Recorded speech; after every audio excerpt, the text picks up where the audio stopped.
Je suis Emmanuelle Pérez-Tisserand et au cours du congrès de l'Institut des Amériques, j'ai animé avec Juliette Dumont une table ronde appelée « Responsabilité sociale de la recherche ». Alors c'est un bien grand mot, une formule qu'on n'utilise pas très souvent en sciences humaines et sociales.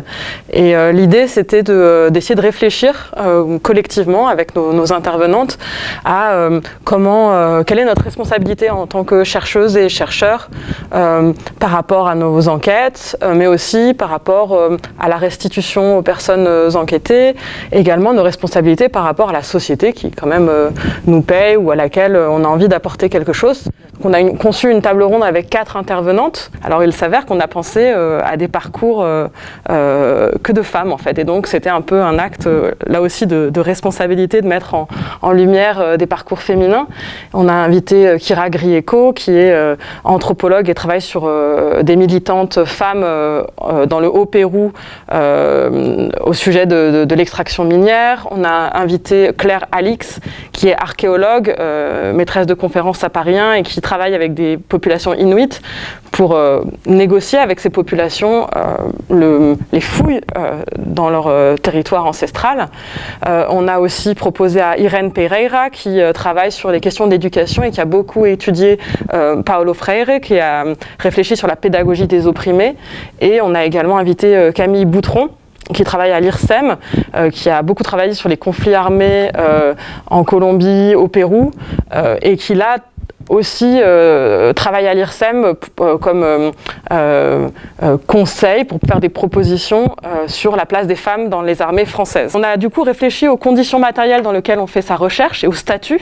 Et Irene Pereira justement disait finalement dans l'université telle qu'elle est actuellement, avec ses réformes en cours, cette concurrence, le fait de nous pousser à publier des ouvrages collectifs, ça nous pousse à exploiter le travail gratuit de certains, notamment des doctorants, des plus faibles, et que finalement avoir une recherche responsable devenait de plus en plus difficile au sein de l'université, et que peut-être il y avait d'autres espaces pour faire de la recherche, plus solitaires peut-être, ou dans des espaces militants. Et la question du militantisme, justement, elle est revenue, c'est-à-dire comment est-ce qu'on fait pour avoir ensemble un engagement militant, l'observation des enquêtes sur des militants et, disons, l'objectivité de la recherche. À partir du moment où on déconstruit sa position, on est conscient de ses propres biais, c'est ce que rappelait Irene Pereira et puis d'autres dans l'assistance, et en apportant la voix aussi, en ne parlant pas à la place d'eux, mais en permettant aux autres d'accéder au public, on peut jouer notre rôle. Par rapport à l'article, en fait, à la fois Claire Alix et une personne du public disaient que, en fait, les médias allaient souvent voir les populations inuites, et pour les questions de réchauffement climatique notamment, mais qu'on lui demandait aussi régulièrement d'intervenir pour parler des Inuits, et elle disait que son rôle, c'était aussi de leur indiquer les contacts pour contacter ces populations qui savaient très bien parler d'elles-mêmes. Donc voilà, une discussion très riche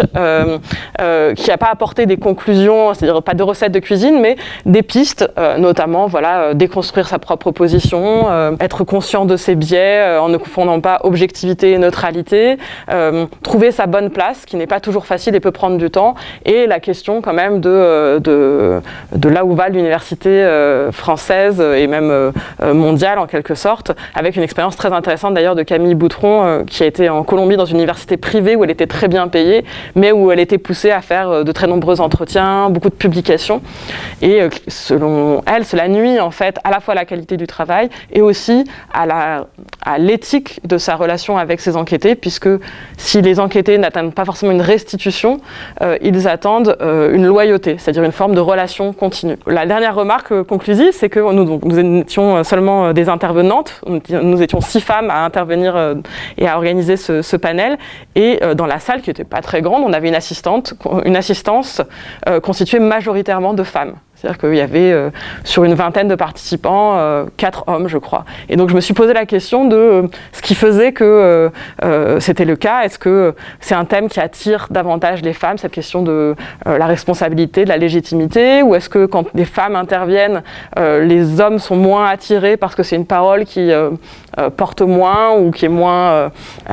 c'est pas l'endroit où il faut être, puis quand des femmes parlent, je me suis vraiment posé la question, donc c'est une question ouverte.